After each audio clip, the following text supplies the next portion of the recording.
Hello and welcome. I've got my spooky candle just in time for the season.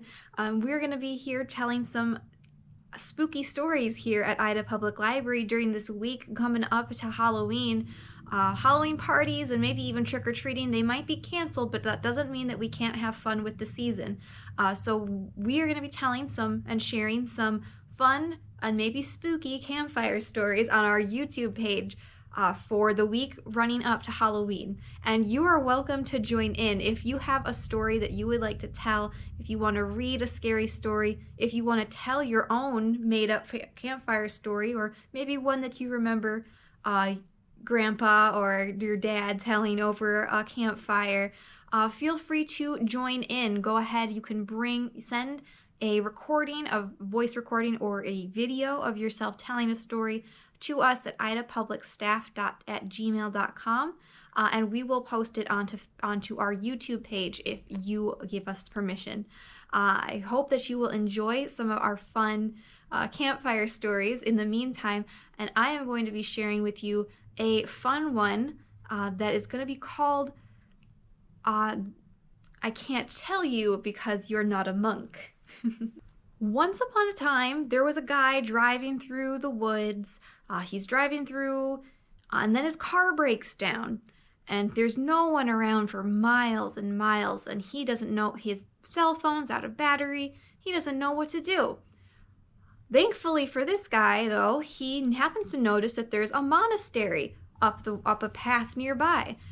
So he walks up the road to this monastery, and he knocks on the door, and a nice old monk comes to the door and greets him. The man explains, "My car broke down. I don't know what I'm going to be doing. I don't have any place to go. It's almost the middle of the night. Is it all right if I stay here for the night?" The kindly old monk says, "Yeah, of course. Come on in. We've got a guest room that you can use." So the man comes over. He comes in.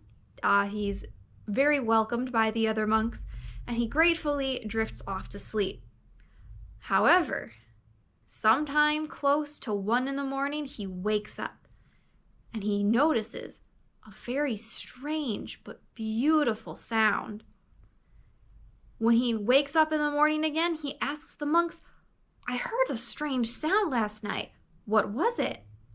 And all the monks, they all look at each other and they say, "Unfortunately, we can't tell you because you're not a monk." The man says, "Fine, all right." He gets his car all fixed up and he heads back home, but he can't stop thinking about that sound. So the man goes back. He drives back to the monastery and he says, "I know I don't have a reason to be here, but can I stay here another night?" The monks say, "Yeah, sure, of course." So he stays in the guest room again, and he drifts off to sleep. And once again, somewhere close to 1 a.m, he hears that sound again, that strange and beautiful sound. He wakes up in the morning, he rushes to the monks, he says, "I just have to know what that sound is." And the monks, they shake their heads and they shrug and they say, "I'm sorry, we can't tell you because you're not a monk." Disappointed, the man gets back in his car and he drives home. But weeks go by and he can't think of anything except for this sound. So he drives back to the monastery and he says, "All right, I want to become a monk so that I can find out what the sound is. How do I become a monk?" And the kindly old monk says, "Sure, all you have to do is you have to go out into the world. You have to count every single blade of grass, to count every single grain of sand, and every single star." So the man says, "All right, I'm going to go do that."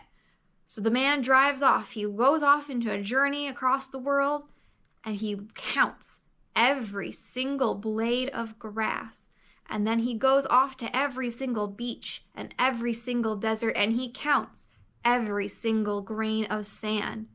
And then he stays up for night after night, and he counts every single star.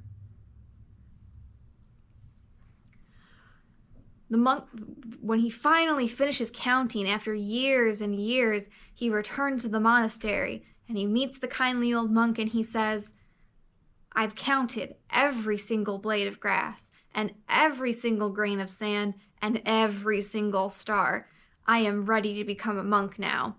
And the monks all welcome him. "Yeah, you are now a monk. Welcome to the monastery." And so then the man asks, "Well, now can I know what the sound is?" And all the monks look at each other and they nod. And the kindly old monk gives the new monk a wooden key. And the monk says, "If you want to know what the sound is, we can't explain it in words. You have to go see it for yourself.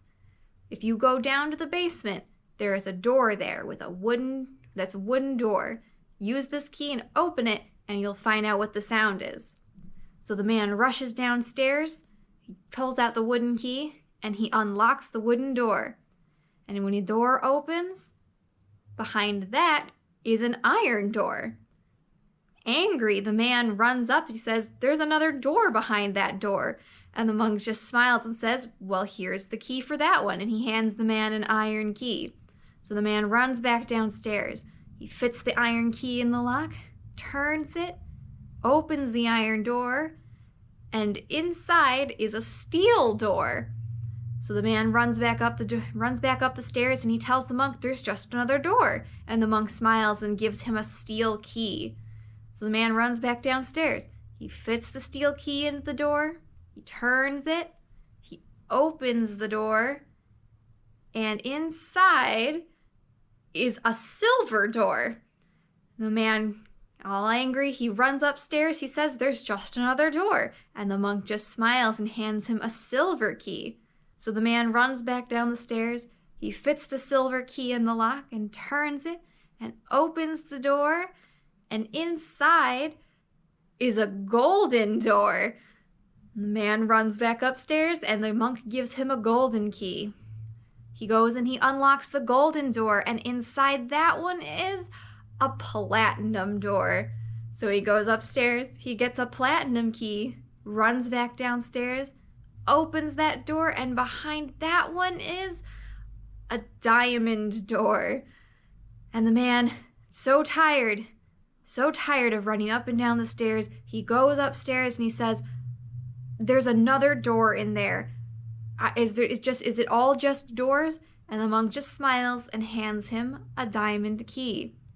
Exhausted, the man goes down the stairs. He fits the diamond key into the lock and turns it.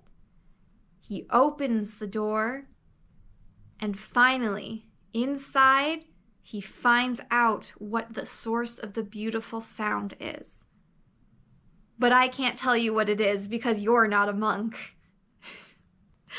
I hope you enjoyed that story. I hope that maybe you'll think that's a fun one to tell the next time you're around a campfire. And again, if anyone out there would like to join in on the campfire stories, if you have something you would like to share, if you even have your own story that you have written that you would like to tell, feel free to record yourself either through an audio recording or a video recording and email it to us again at idapublicstaff@gmail.com. Let us know what your story is and what your name is so that we can post it to our YouTube page and share all these campfire stories as we move up to Halloween. Thank you all so much for watching, and we will see you for another story sometime this week. Thank you guys. Bye-bye.